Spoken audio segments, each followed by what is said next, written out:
Hello everyone, UP police update में आप सभी का स्वागत है। आज की क्लास में हिंदी के कुछ इंपॉर्टेंट क्वेश्चन देखेंगे। तो चलिए आज की क्लास को स्टार्ट करते हैं। लेकिन क्लास को स्टार्ट करने से पहले आप सभी लोग एक बार क्लास को शेयर कर दीजिए और चैनल पर अगर नए हैं तो हमारे चैनल को सब्सक्राइब कर लीजिए। तो चलिए क्लास को स्टार्ट करते हैं।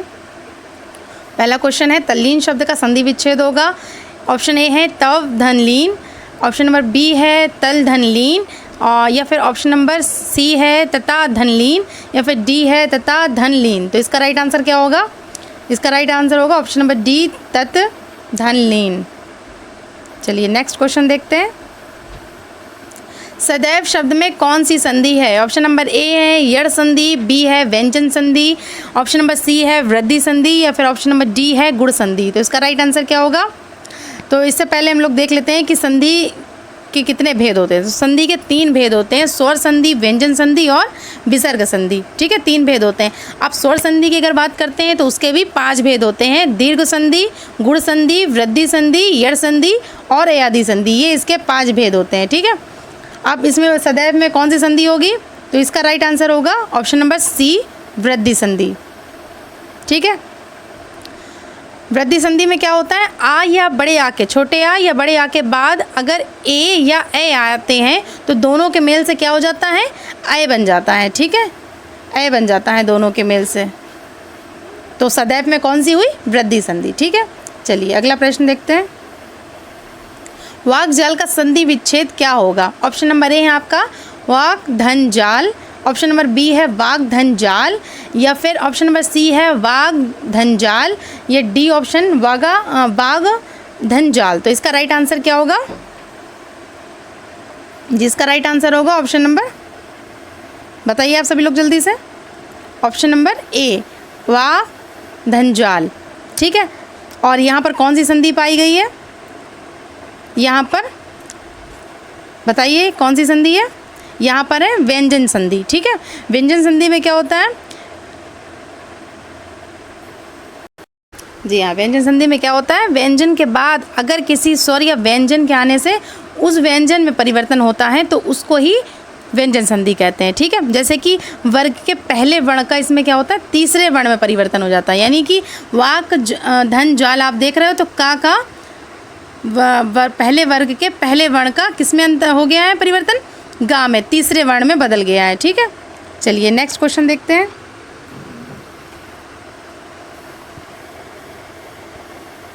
द्वपी का संधि विच्छेद होगा। ऑप्शन ए है दो धन आवपी, या फिर ऑप्शन बी है दो धन अपी, या ऑप्शन नंबर सी दव धन अयापी, या इनमें से कोई नहीं। तो इसका राइट आंसर क्या होगा?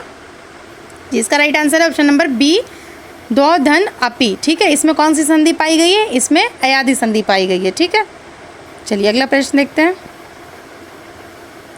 अत्यधिक का शुद्ध संधि विच्छेद क्या होगा? ऑप्शन ए है अत्य धन धिक, ऑप्शन नंबर बी है अति धन अधिक, या फिर ऑप्शन नंबर सी अति धन अधिक, या फिर ऑप्शन नंबर डी अत्यधि धन का। तो इसका राइट आंसर क्या होगा?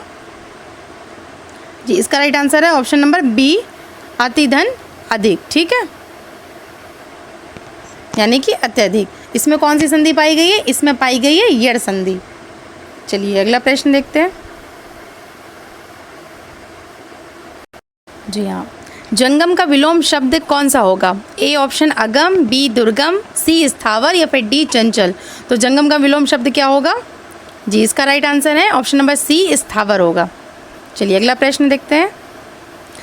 सृष्टि का विलोम शब्द कौन सा है? ऑप्शन नंबर से ए है विसृष्टि, ऑप्शन नंबर बी प्रलय, या सी ऑप्शन व्यष्टि, या फिर डी ऑप्शन है समष्टि। तो इसका राइट आंसर क्या होगा? जी, इसका right answer option number B प्रलय। ठीक है, सृष्टि का प्रलय होगा। अगला प्रश्न है, इप्सित का विलोम शब्द क्या होगा? ऑप्शन ए है अभिप्सित, या फिर अनिप्सित, या ऑप्शन नंबर सी परोप्सित, या फिर डी है सुनिप्सित। तो इसका राइट आंसर क्या होगा? जी, इसका राइट आंसर है ऑप्शन नंबर बी अनिप्सित। चलिए अगला प्रश्न देखते हैं। सहचर्य का विलोम शब्द क्या होगा? वैमनस्य, या फिर ऑप्शन नंबर बी असहयोग, या सी विनियोग, या फिर ऑप्शन नंबर डी है अलगाव। तो इसका राइट आंसर है ऑप्शन नंबर डी अलगाव। सहचर्य का अलगाव होगा राइट आंसर। विराट का विलोम क्या होगा? ए वृद्ध, या ऑप्शन नंबर बी है व्रत, या सी है छोटापन, या डी है शूद्र। तो इसका राइट आंसर, जी इसका right answer option number D शूद्र। ठीक है, विराट का शूद्र हो जाएगा राइट आंसर। चलिए अगला प्रश्न देखते हैं। मीनाक्षी का पर्यायवाची शब्द है कौन सा? ए सुंदरी, बी दुर्गा, सी मछली, या फिर ऑप्शन नंबर डी लक्ष्मी। तो इसका राइट आंसर क्या होगा? जी मीनाक्षी का पर्यायवाची शब्द है दुर्गा। अगला प्रश्न है, कौन सा शब्द नाग का पर्यायवाची शब्द नहीं है? ए सर्प, बी अहि, या फिर सी विषधर, या फिर डी तुरंग। तो इसमें सबसे अलग जो है वो डी तुरंग है, बाकी सर्प, अहि और विषधर नाग के पर्यायवाची शब्द हैं। अगला प्रश्न है, कौन सा शब्द दैत्य का पर्यायवाची नहीं है? ए राक्षस, बी दानव, सी भुसुर, या फिर डी निशाचर। तो राक्षस, दानव, निशाचर सभी दैत्य के पर्यायवाची शब्द हैं और इसमें पर्यायवाची शब्द भुसुर दैत्य का नहीं है। चलिए अगला प्रश्न देखते हैं। रुक का पर्यायवाची शब्द क्या होगा? ए विटप, बी प्रसून, सी तड़का, या फिर ऑप्शन नंबर डी हेरम्ब। तो इसका राइट आंसर क्या होगा? ऑप्शन नंबर ए इसका राइट आंसर होगा विटप। रुक का पर्यायवाची विटप होगा। अगला प्रश्न है, कौन सा शब्द ब्रह्मा का पर्यायवाची शब्द नहीं है? तो ए है कमलासन, बी चतुरानन, सी चतुर्मुख, या फिर डी चतुर्भुज। तो इसका राइट आंसर क्या होगा? ब्रह्मा का पर्यायवाची शब्द नहीं है, कौन सा नहीं है? चतुर्भुज नहीं है। ठीक है, अगला प्रश्न देखते हैं। जी आए थे हरि भजन को ओटन लगे कपास, इस लोकोक्ति का सही अर्थ बताइए क्या होगा? ऑप्शन नंबर ए साधुओं की संगति छोड़ देना, या ऑप्शन नंबर बी वांछित कार्य को छोड़कर अन्य कार्य में लग जाना, या फिर ऑप्शन नंबर सी भक्ति को छोड़कर व्यापार करने लगना, या फिर ऑप्शन नंबर डी है गृहस्थी के झंझटों में फंस जाना। तो इसका राइट आंसर क्या होगा? इसका राइट आंसर है ऑप्शन नंबर बी वांछित कार्य को छोड़कर अन्य कार्य में यानी कि दूसरे कार्य में लग जाना। चलिए अगला प्रश्न देखते हैं। आंखों में गड़ना मुहावरे का अर्थ क्या होगा? ए है गौर से देखना, बी मन में खटकना, सी है सहन न कर पाना, या डी वस्तु को पाने की उत्कट लालसा। तो इसका राइट आंसर अगर देखा जाए तो ऑप्शन नंबर बी मन में खटकना है। ठीक है, आंखों में गड़ना, मन में खटकना। अगला प्रश्न है, सिर से पानी गुजर जाना मुहावरे का उपयुक्त अर्थ क्या है? ए है गहरे पानी में स्नान करना, या बी सहनशीलता की सीमा टूट जाना, या फिर ऑप्शन नंबर सी है अच्छी प्रकार से सिर धोना, या फिर डी है डूबने से बच जाना। तो इसका उपयुक्त अर्थ कौन सा होना चाहिए? जी ऑप्शन नंबर बी सहनशीलता की सीमा टूट जाना, यानी कि सिर से पानी गुजर जाना। चलिए अगला प्रश्न देखते हैं। अकल पर पत्थर पड़ने मुहावरे का क्या अर्थ होगा? मूर्ख बन जाना, या फिर ऑप्शन नंबर बी अपमानजनक बात कहना, या फिर सी है बुद्धि भ्रष्ट होना, या डी ऑप्शन बेफिक्र होना। तो इसका राइट आंसर क्या होगा? जी बुद्धि भ्रष्ट हो जाना। अकल पर पत्थर पड़ जाना ना, तो अकल पर पत्थर पड़ जाने का राइट आंसर होगा बुद्धि भ्रष्ट हो जाना। चलिए अगला देखते हैं। अंडे सेना मुहावरे का अर्थ है क्या होगा? जी मुर्गी का चूज़ों के ऊपर बैठना, या फिर बी ऑप्शन स्वावलंबी होना, या फिर सी है स्वार्थ सिद्ध करना, या ऑप्शन नंबर डी घर में बेकार बैठना। तो इसका राइट आंसर क्या होगा? अंडे सेना, जी इसका राइट आंसर है घर में बेकार बैठना। ठीक है,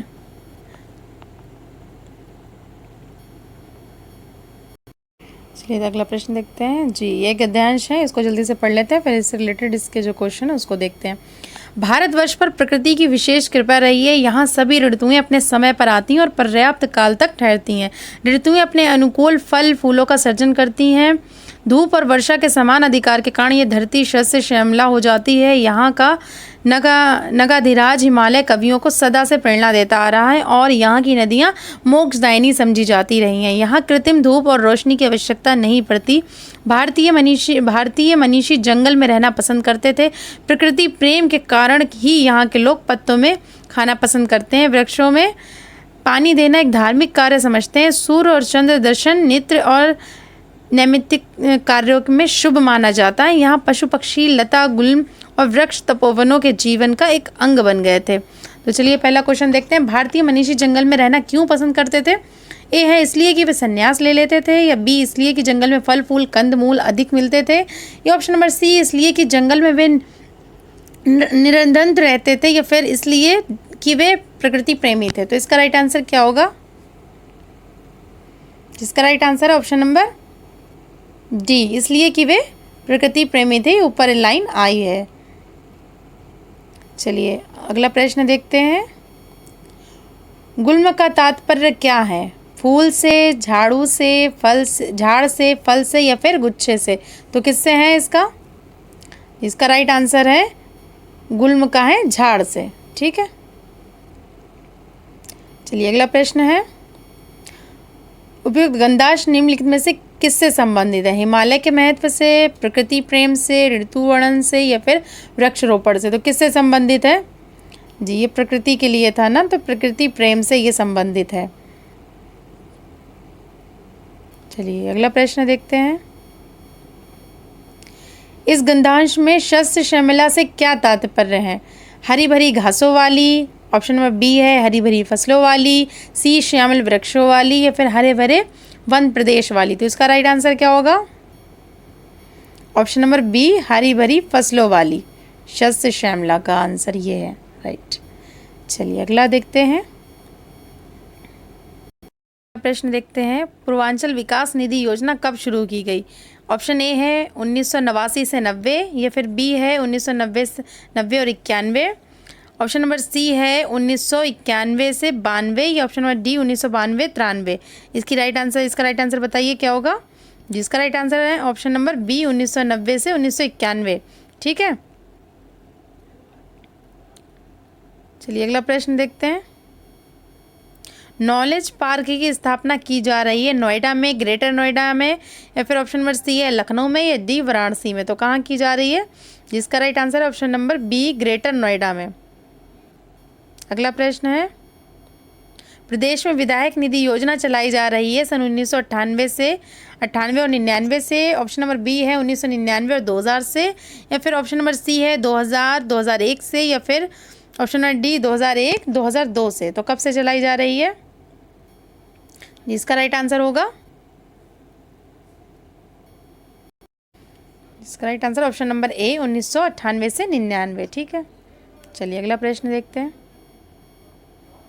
प्रदेश में दिया सिलाई उद्योग का प्रमुख केंद्र कौन सा है? A option Bareilly, B Moradabad, C Saharanpur या फिर डी मिर्ज़ापुर? तो इसका राइट आंसर क्या होगा? जिसका राइट आंसर है ऑप्शन नंबर ए बरेली। ठीक है, अगला प्रश्न देखते हैं। पेट्रोल में कितने प्रतिशत पावर अल्कोहल मिलाकर गैसोहल तैयार किया जाता है? तो ऑप्शन नंबर ए है 5%, बी 7%, सी 10% या फिर डी 12%? तो इसका राइट आंसर क्या होगा जी? इसका राइट आंसर है ऑप्शन नंबर ए 5%। चलिए अगला देखते हैं। उत्तर प्रदेश की 10वीं पंचवर्षीय योजना में किसको सर्वोच्च प्राथमिकता दी गई थी?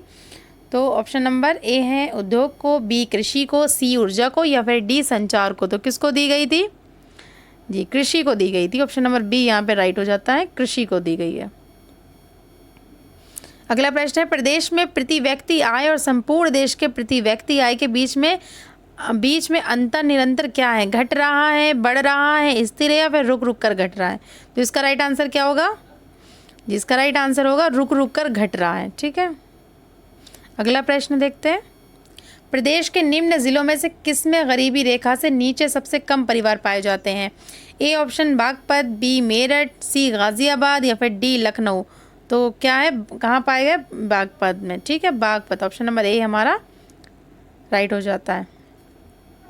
अगला प्रश्न है। प्रदेश के कुल कर्मकारों में से सर्वाधिक प्रतिशत कर्मकार नियोजित हैं? ए कृषि क्षेत्र में, बी उद्योग क्षेत्र में, सी सेवा क्षेत्र में या फिर डी उद्योग एवं सेवा क्षेत्र में? तो इसका राइट आंसर क्या होगा?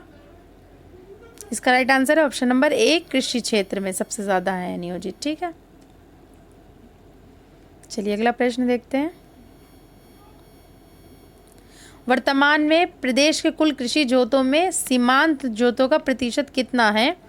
ऑप्शन ए है 74.5% या ऑप्शन बी है 74.9% या फिर सी ऑप्शन 25.4% या फिर डी ऑप्शन 75.4%? तो इसका राइट आंसर क्या होगा जी? इसका right answer option number D 75.4%। ठीक है, चलिए अगला देखते हैं। बुंदेलखंड आर्थिक क्षेत्र में जनपदों की संख्या कितनी है? ऑप्शन ए है 7, बी 5, सी 8 या फिर डी ऑप्शन 6। तो कितने हैं जी? इसका राइट आंसर होगा ऑप्शन नंबर ए 7 होगा। ठीक है, चलिए अगला प्रश्न देखते हैं।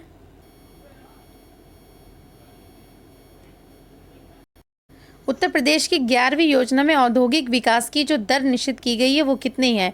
ए 18% है, बी 8.5% है या फिर सी 10% या फिर ऑप्शन नंबर डी है 10.5%। तो कितनी होगी? जिसका राइट आंसर बताइए। इसका right answer option number D 10.5%। चलिए अगला प्रश्न देखते हैं। औद्योगिक विकास की दृष्टि से उत्तर प्रदेश का कौन सा क्षेत्र सर्वाधिक विकसित हुआ है? ए पश्चिमी, बी पूर्वी, सी बुंदेलखंड या फिर डी मध्य। तो इसका राइट आंसर क्या होगा? ऑप्शन नंबर ए पश्चिमी। ठीक है, पश्चिमी सर्वाधिक क्षेत्र जो है ना ये सबसे ज़्यादा विकसित हुआ है। चलिए अगला प्रश्न है। उत्तर प्रदेश में मूल्य वर्धित कर लागू कब हुआ है? ऑप्शन ए है 1 अप्रैल 2007 से या फिर बी ऑप्शन 1 जनवरी 2008 से या सी ऑप्शन 1 जनवरी 2009 से या फिर डी है 1 अप्रैल 2008 से। तो इसका राइट आंसर क्या होगा जी? इसका right answer option number B 1 जनवरी 2008 से वैट लागू हुआ है। ठीक है, अगला प्रश्न है। उत्तर प्रदेश का कौन व्यापार कर जोन अधिकतर व्यापार कर संग्रह करता है? तो इसका राइट आंसर होगा option number A Ghaziabad, B Kanpur या फिर सी लखनऊ या फिर डी नोएडा। तो इसका राइट आंसर क्या होगा जी? इसका राइट आंसर है ऑप्शन नंबर सी लखनऊ। ठीक है, अगला प्रश्न देखते हैं।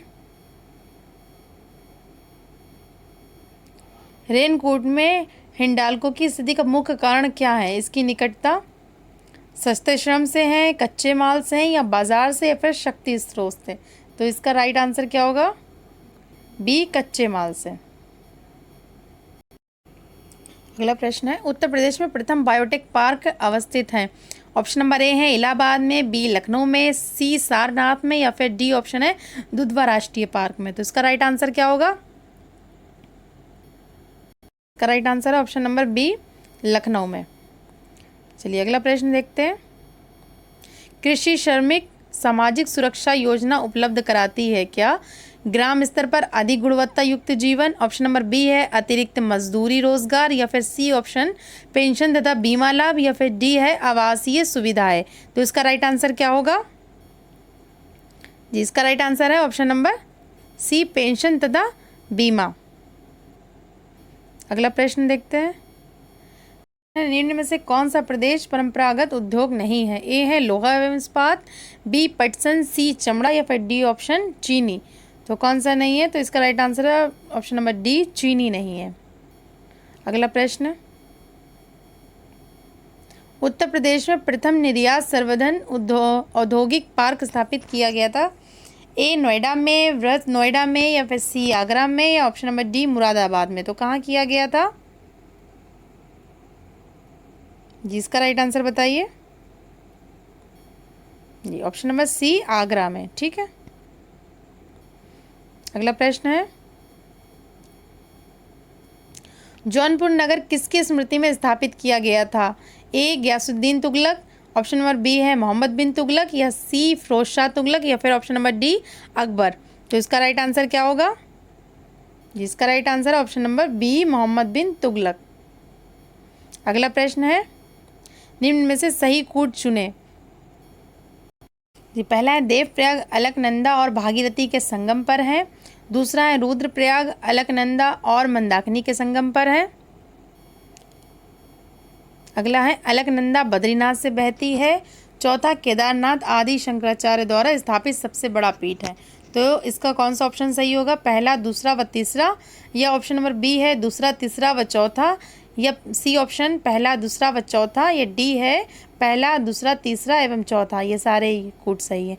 तो कौन सा इसका राइट आंसर होगा जी? ऑप्शन नंबर ए पहला, दूसरा व तीसरा कूट सही है। ठीक है, अगला प्रश्न देखते हैं।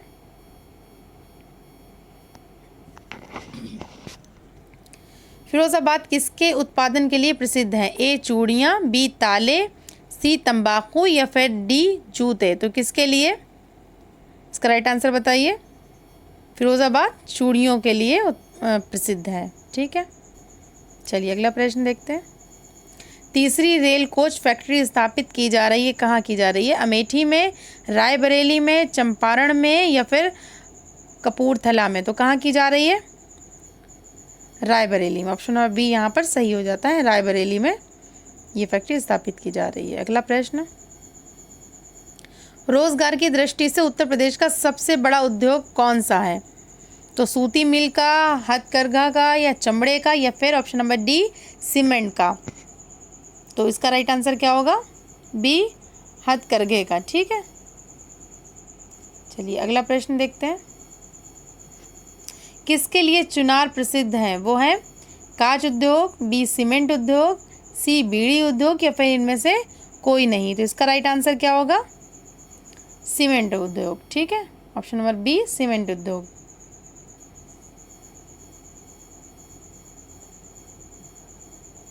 अगला प्रश्न है, उत्तर प्रदेश में विशिष्ट आर्थिक जोन स्थापित किए जा रहे हैं आगरा, कानपुर और नोएडा में।